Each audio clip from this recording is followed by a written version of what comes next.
Welcome to MGAC's Inner Voices, a podcast digging into issues of diversity, equity, and inclusion in the architecture, engineering, construction industry, brought to you by MGAC.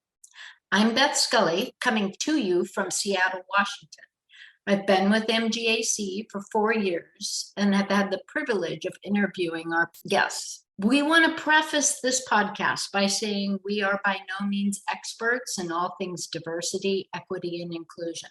I can speak to my lived experience and will do my best to help our guests share their experience as well. Our goal is not to claim that we are experts on diversity. Rather, we want to share our stories and figure out how together we can create better outcomes for all of us in the AEC industry and beyond. Today, however, we do have an expert guest in the DE&I field. Our guest today is Dianne Lee. Dianne comes to us from Los Angeles, California, and is a heavy hitter in the AEC industry.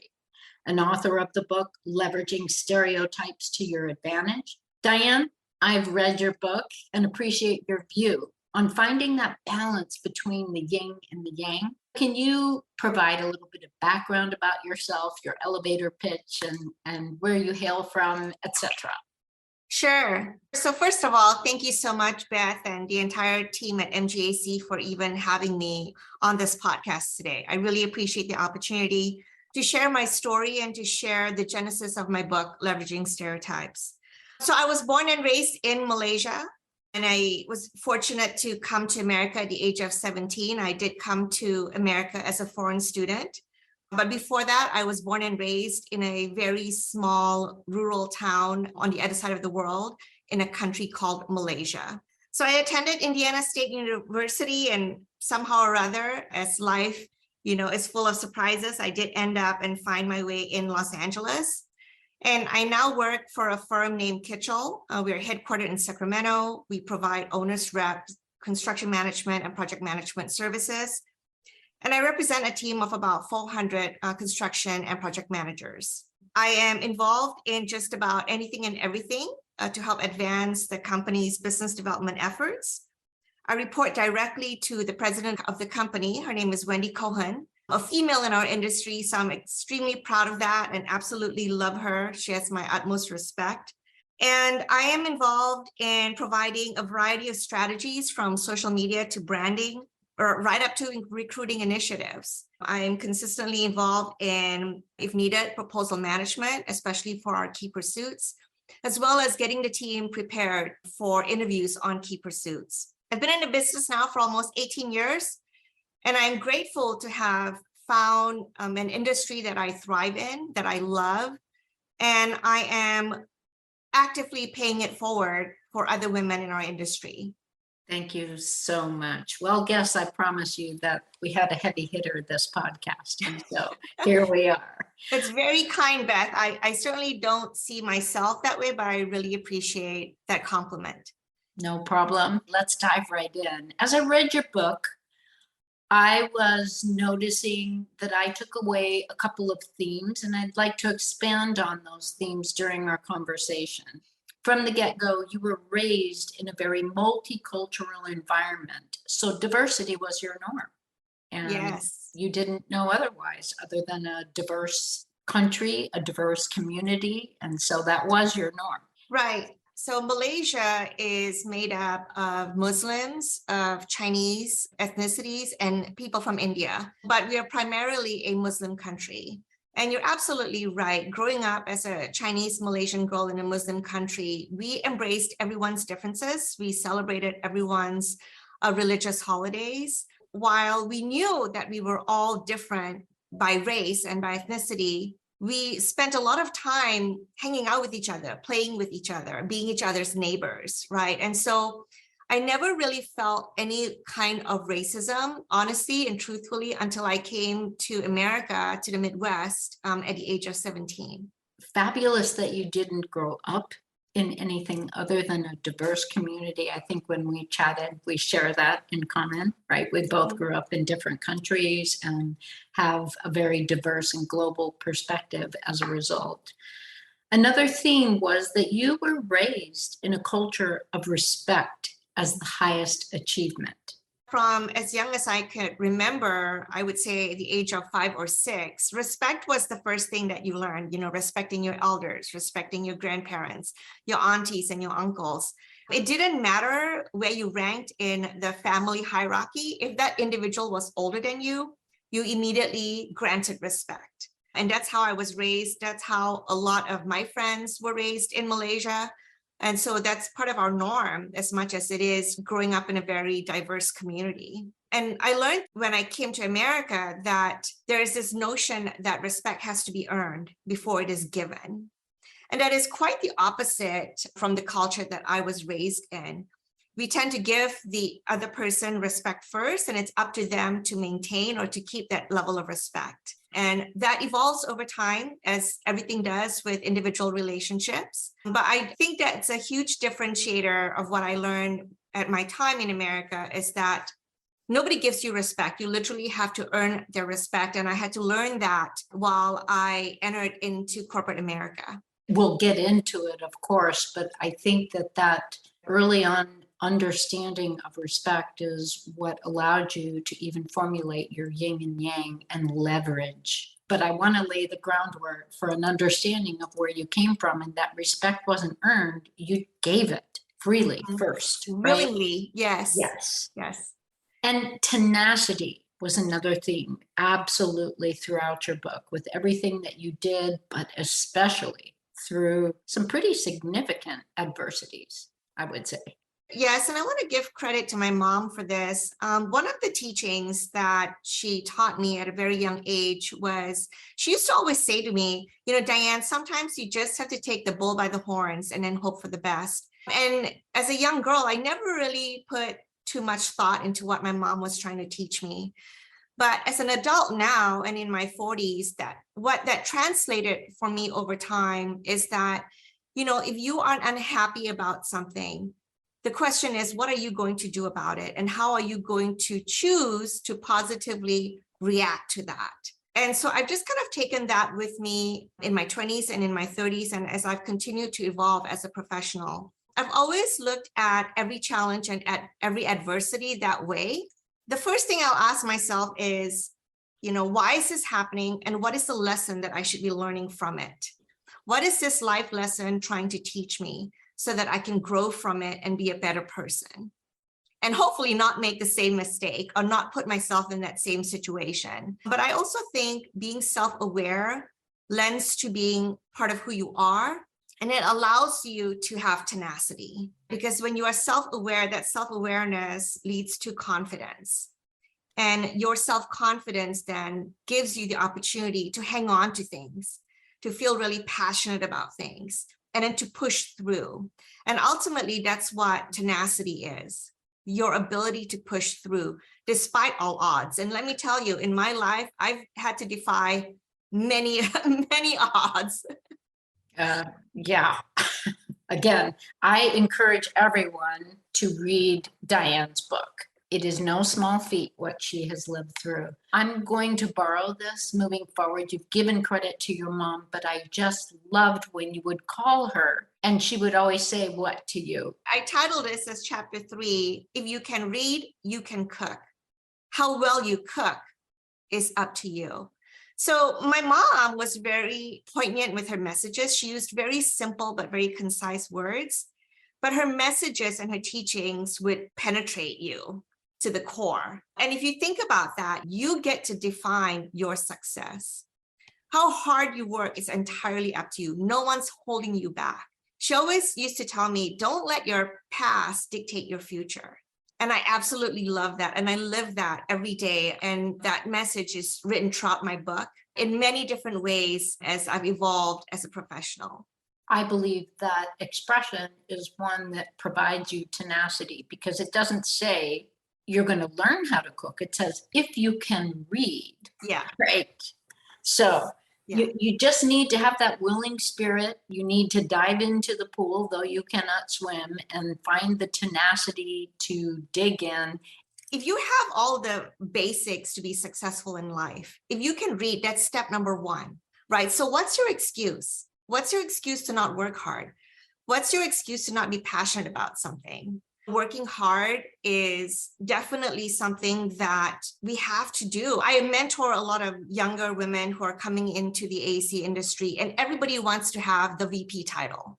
Everybody wants to get there in a year or 2 years. Everybody wants to make a 6 salary figure. I tell them that, sometimes in life that there are just no shortcuts. You have to be willing to do the hard work to get there, because it's that hard work that gives you the technical knowledge, that gives you the confidence, that gives you the ability to add value to a conversation. Which is a difficult message when you're mentoring people who want to be VP out of the gate. I think one of the things that really set the stage for who you are as a person, for me personally, was reading your story and learning that you came here at the young age of 17. And from the moment you arrived, you experienced varying levels of stereotyping. Mm-hmm. That until that time really was not in your wheelhouse of experience. As Asian students, when we come to America, we face all sorts of varying microaggressions, right? Things that we were not used to when we are from our home country. I had a friend, her name was Yuko, she's from Japan. You could just tell she was one of the smartest people, in my study group. But I would notice her on the second floor of the library in the same spot, in the same corner, same table, night after night, studying. And so one evening I went up to her and I just asked her, I said, "Hey, Yuko," I'm like, "what are you reading?" And, in her broken English, she was like, a book off shelf. And I could tell she knew nothing about the book. And she really didn't care about what the book was. She was really trying to understand and increase her level of vocabulary. And so when I looked what was around her, she had this huge, thick dictionary, which is what I grew up honestly studying, thanks to my mom.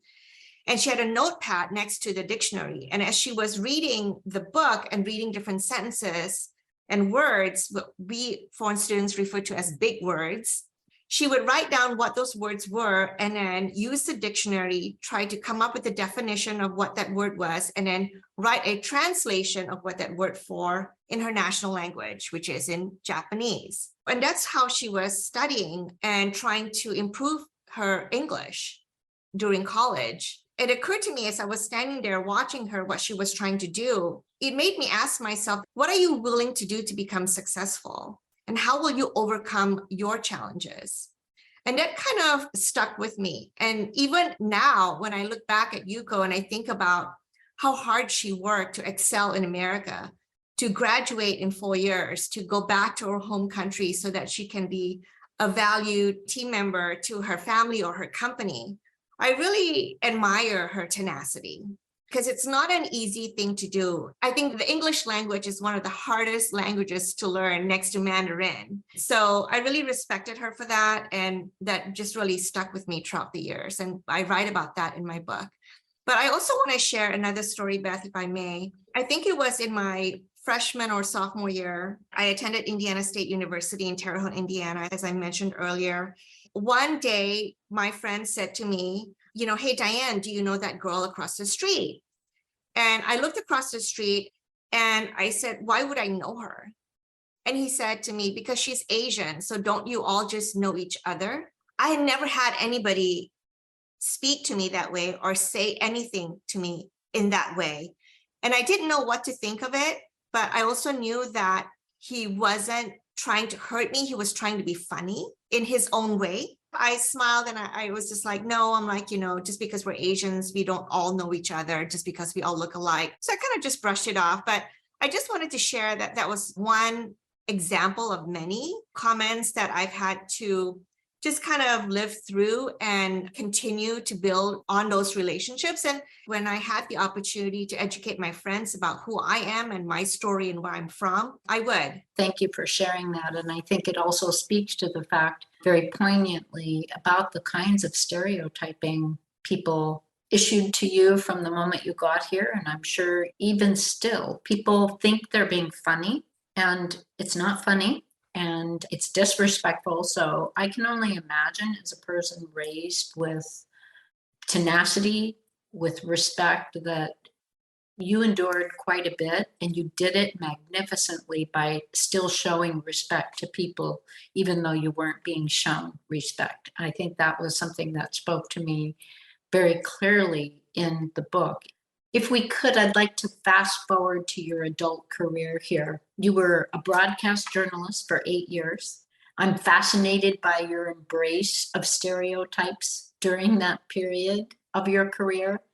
And what were those stereotypes and how did you leverage them? Because I truly believe that most of us don't have this notion, especially in this country, about leveraging things rather than overcoming them. We have this dominance notion. We have a I've got to prove rather than this leveraging. So I firmly believe that life is all about balance. And because I'm Chinese, so much of what we learn is about embracing the yin and the yang.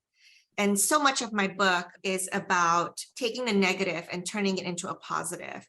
And I want to be clear to all of your listeners that my book is not a criticism or an opportunity to vent or highlight all of my negative experiences. It's far from that. It's really about making use of the best opportunity that life gives us and turning it into positive outcomes. I do have a degree in broadcast journalism from Indiana State, and it's really lent itself to what I do now in business development and in marketing for the AEC industry. But when I first started out as a journalist, my biggest challenges were one, the fact that, I lacked credibility. I looked young.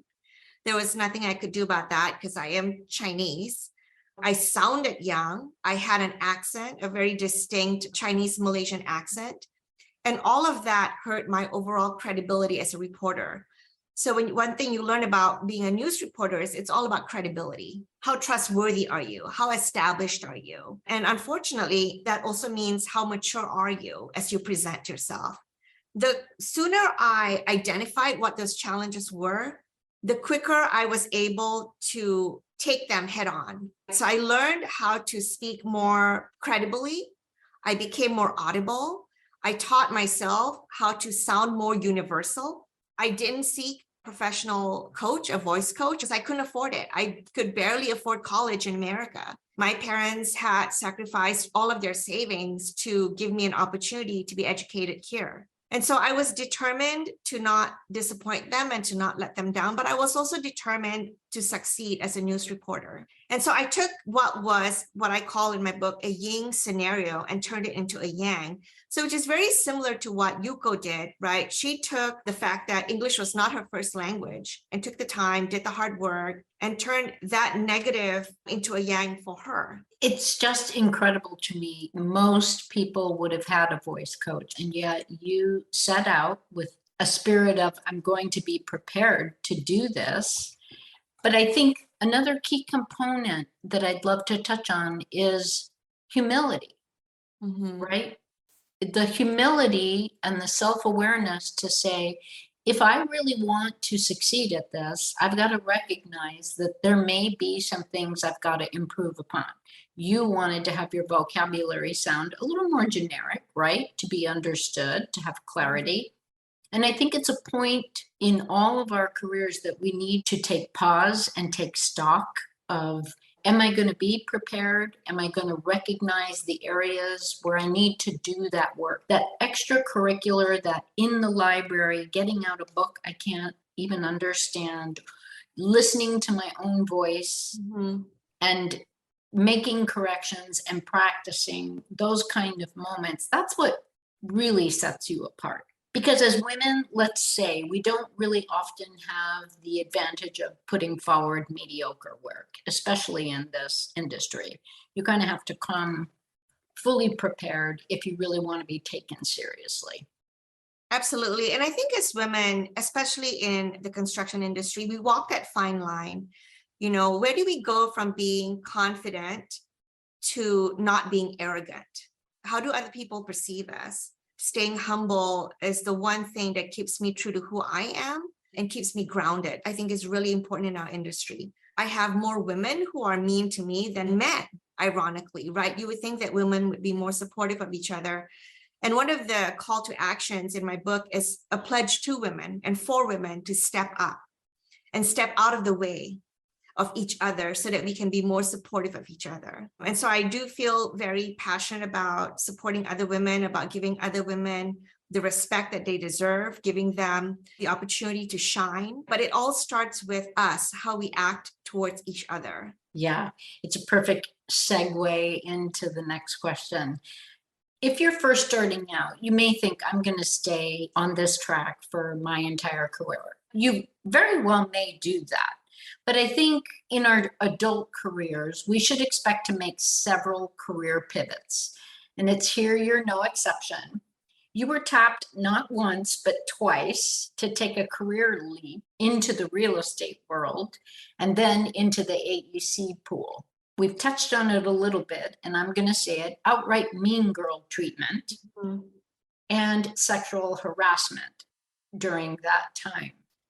It was right in those moments that you embraced your lived experience of the yin and the yang. I think that most would have shriveled, given up. What were some of your experiences and how did you leverage them? How did they transform your perspective? Just about every year, I attend the largest healthcare construction conference in the country called ASHI. And I think some of your listeners may have attended ASHI as well. In one instance, several years ago, I walked up to this other industry professional who I know we have mutual friends. Yes, she worked for a competitive firm, but to me, we're all industry professionals and we're all there at the same conference, right? And we all have mutual friends. And so I didn't think twice about going up to her to say hello, which is what I always do. When I see someone I know at a conference, I will always go out of my way to greet them or to say hello, especially when we're all meeting out of town. I walked up to her and said, hi, my name is Dianne. How are you enjoying the conference? Which is typically how I approach anybody at a conference. And she looked at me, stared at me, and completely snubbed me. I'm just such an approachable and friendly person that it didn't occur to me what had happened at that very moment. But after a few seconds, it occurred to me that she had just very disrespectfully snubbed me. And as soon as she saw someone else walk past her, she immediately started talking to this other person and just completely ignored me. When it had occurred to me what she had done to me, I immediately turned around and started walking towards the hotel lobby to meet what I refer to as my real friends. And as I was doing that, it taught me that what I had just experienced was the yang, and how am I going to turn it into a yang? And the yang was that she's clearly shown me the kind of person that she is and someone I would never want to emulate. So that's one example. Yeah. And then in chapter 8, this chapter is probably referred to as the juiciest chapter. I really went back and forth about whether or not I should even write about chapter 8, because it is a really sensitive topic. It is about how men have treated me and how I've had to manage that treatment. And I love the industry that I'm in, and I was really concerned about my reputation. How will men who read my book take that, and how will they treat me in the future once my book is published? And so thankfully, I'm happy to report that I've not had any retaliation. Everyone has been very kind and very sympathetic, and I've earned their respect even more once I've shared what happened to me in chapter 8. And I talk about different instances about how men have approached me inappropriately. And even though I've politely declined to their sexual advancements, they continue to ignore me. At one point, somebody said to me, but you're supposed to be submissive, right? And I know what that meant because I'm Asian, and how I had to navigate that. And I will say, as I reflect back, I'm really proud of myself for how I had to handle myself. Off the cuff, in very awkward situations, some in very public environments, and then some very privately. But the one thing that I tell women who read my book is, at the end of the day, what I want you to do is to protect your integrity, your physical and emotional safety is first and foremost. We are all faced with different scenarios. It comes to us from varying individuals. My solution is not a solution for everyone. I feel like as women, we don't share or we don't talk about sexual harassment enough. When readers read my book, I want them to know that, number one, you're not alone. Number two, there's a likeliness that it may happen, and I want you to be prepared for it. When it happens to you, there's that element of surprise. You're thinking, is this happening? Right. Am I crazy? Which is what we tend to do as women. And so I think the value and the importance cannot be stressed enough that if you're going into this field of work, or frankly, any field of work, Mhm. chances are it will happen to you. The data points to this. 1 in 5 women experience this. So having yourself prepared for how you will handle it when it comes your way so that the element of surprise isn't there is as important to me as your sharing of actually what happened to you. Like, be prepared and have your way of dealing with it already set in your mind. I know that I'm an Asian woman, a minority woman in a very Caucasian male dominated industry. I was very aware of that. And so when I entered into the construction industry, I went out of my way to be extra professional because I wanted to be taken seriously. I wanted my credibility to shine. I wanted my performance and the value that I brought day in and day out to be the most important thing when somebody saw me walk into a meeting. I used to read every paragraph of every RFP, words that I didn't understand, contractual words that I didn't understand, I would look up because I was determined to be taken seriously in this industry because I knew the perception that women had to live through in our industry. And so when some of these negative instances did happen, I would ask myself, was I not clear enough? Did I not come off as a colleague, as a partner, as a professional?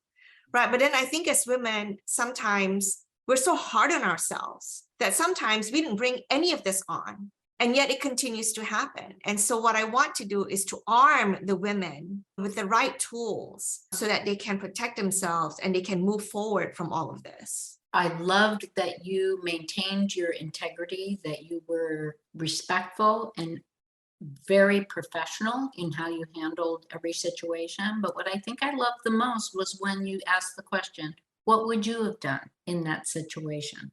Mm-hmm. Because we all have a notion of what we think we're going to do, but then there's, again, back to how you live your life, your preparation. And I think it's so important as women who've been in the industry longer to say, make preparation for this because it may happen to you. Your listeners or the readers may not agree with how I resolved every situation or how I removed myself from every negative situation. But I also think with professionalism comes restraint. Your ability to control yourself, to not react immediately, that also lends itself to being a professional. I just want to share that with your listeners. Yeah, I couldn't agree more. We have been living with a pandemic for several years now. And early on, we heard about or witnessed a series of hate crimes towards the Asian community. This is just one representation of a lens that is skewed to gain an audience to drive a platform of hate. And our culture has become this culture of making binary choices that drive deeper divisions and schisms rather than building bridges of communication and understanding. And I know this is a very long-winded question, but I want to hear from you how you've leveraged your unique perspective in the AEC community to drive the importance of diversity, equity, and inclusion, and sort of allow people to find that space that doesn't make it a binary choice. Mm-hmm. I think watching all of the unnecessary rhetoric on Asians and all of the physical attacks really prompted me to write my book because I wanted something so negative to have a positive impact. And I felt that some people like to protest, some people like to blog, some people like to post on social media about how they feel. I chose to write a book highlighting the contributions of Asian Americans to this country. I think it's unfortunate that what happened, but I do think that was the yang. Let's look at the yang. On the yang side of things, I've never seen the Asian community come out stronger as a united front. And I'm so proud of that. It doesn't matter anymore if you are Chinese, Thai, Korean, Japanese. It affects all of us. Mm-hmm. All the marches that I saw really spoke to me, and I'm so glad in a way to see that happening. It is unfortunate that it only started happening out of a huge negative environment, but nevertheless, it is happening for the positive. You're taking that yang and you're being able to leverage it to provide this space of, you know what, it's a big community. Let's look at the contributions and see what's being done to offer people that other side and make room for a different choice. And I also want to give credit to everyone else who stood up against the attacks on Asian Americans, right? Our Caucasian friends, our Black friends, our Hispanic friends, everyone else who shared in our fight, I think deserves a lot of credit. I would like to thank them for that because it does take courage. And I really appreciated that. I think it was needed. It's as important to learn how to be an ally, how you can stand and how you can be an ally when you see injustice happening. Dianne, what advice would you give AEC leaders who are developing project teams and establishing the built environment? What ways can they impact change through the work? I think the first thing you can do is to look around you and to look at your team and the makeup of your team. If there is only one female being represented out of a team of 10 individuals, let's say, if everybody on your team is Caucasian, if everyone on your team is Asian, then I think you've identified your call to action. Maybe you need to intentionally recruit someone else. That's the first thing I would immediately, urge you to do, because the diversity will bring a lot more value to your internal communications and how you take things on. What I've actively done for me in my life and for the industry in general is I've leveraged all of my volunteer work. I sit on 3 to 4 construction industry boards right now. And I'm using that platform to ensure that we are featuring women in construction. As an example, I am the immediate past president of the Asian American Architects and Engineers Association. And my time as president, I founded a Women in Construction series. And every year we feature 6 different panels. Every panel is focused on a different market. So you can have an aviation, healthcare, education, public sector. I think you get the idea. And each panel is moderated by a woman with 3 to 4 different women who are experts in their field in that market. And what's been so rewarding about that experience is that so many of them had never been invited to be on a panel discussion. Why? Because it was typically their bosses. But it doesn't change the fact that these women are responsible for billions of dollars of their capital improvement programs.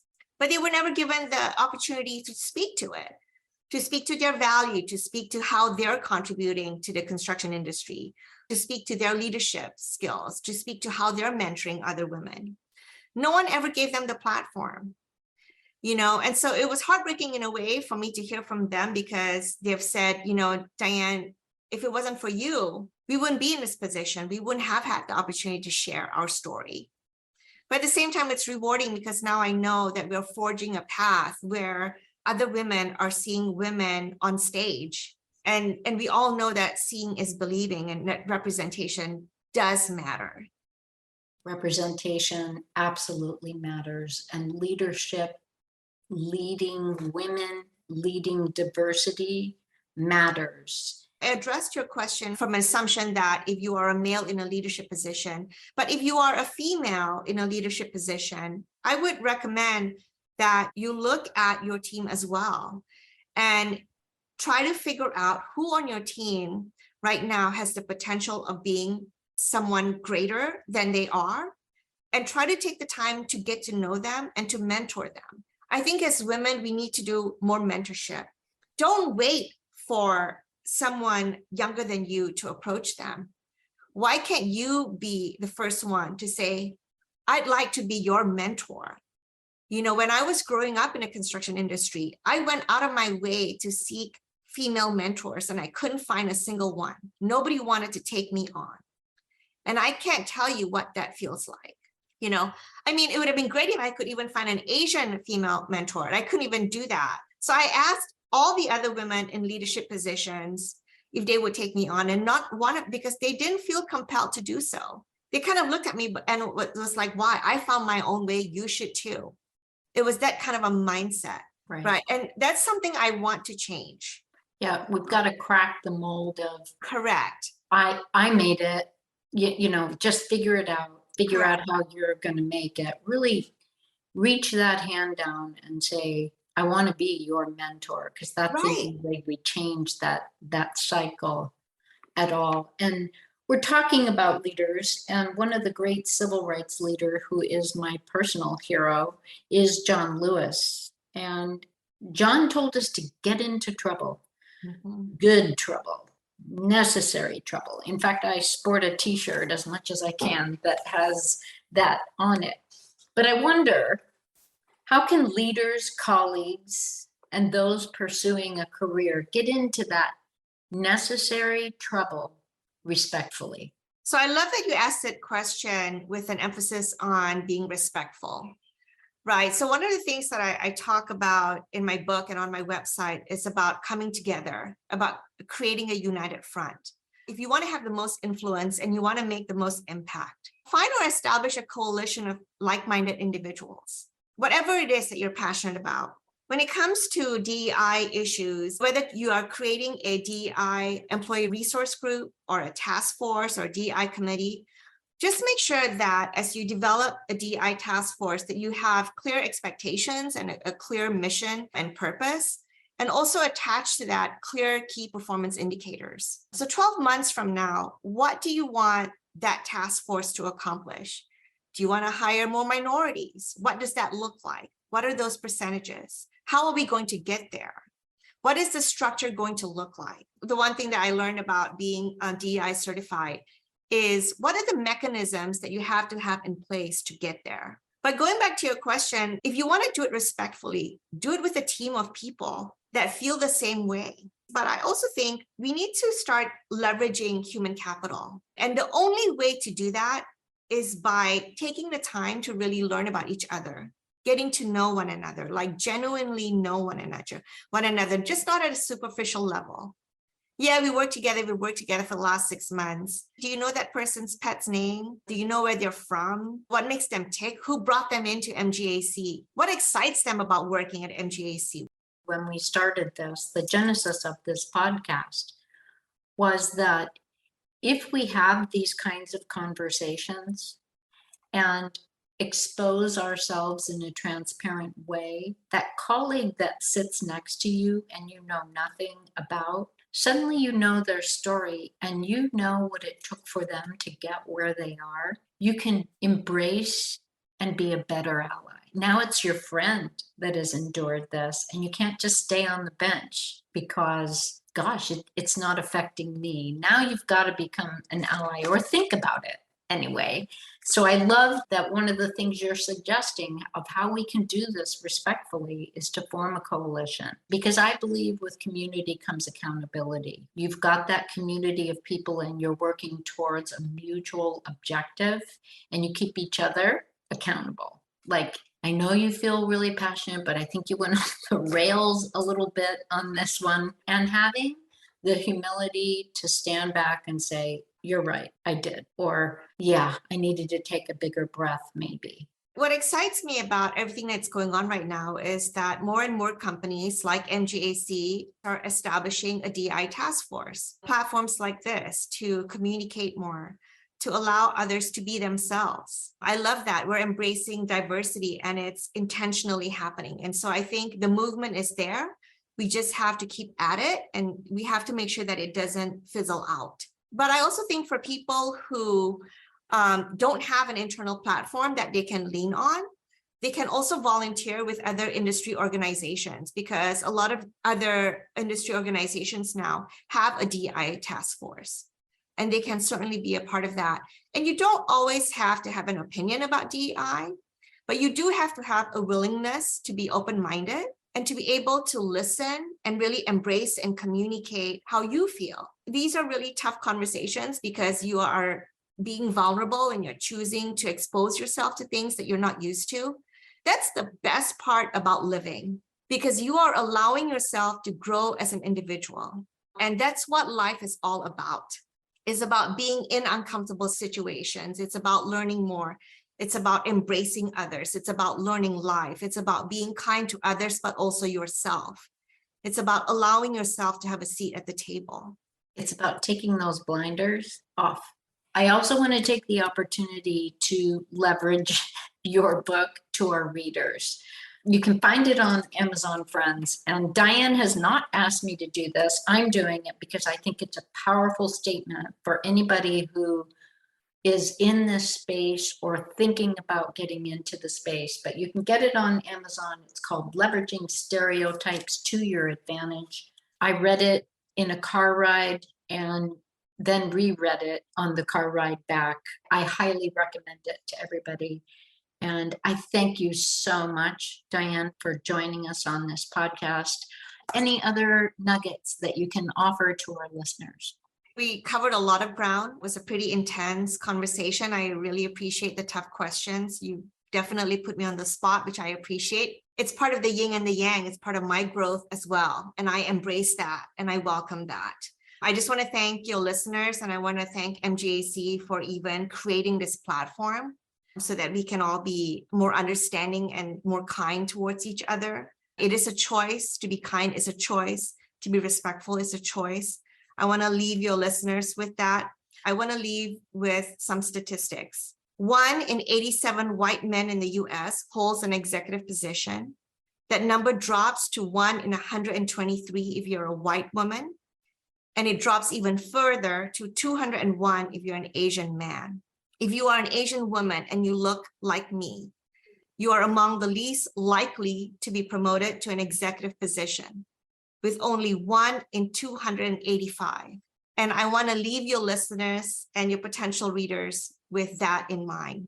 This is why I'm so passionate about leveraging stereotypes to your advantage. This is why I'm so passionate about empowering other women in our industry to stand up and to speak up and to have a voice. So thank you so very much for this opportunity to share. We are deeply grateful. I'm going to let those statistics hang and let people take that in. Thank you. We're so very grateful to you for joining us. Thank you so much, and find me on LinkedIn. That concludes this podcast of MGAC and Voices. Thank you so much for joining us, and please check back next month for another episode of Voices. Until then, take care.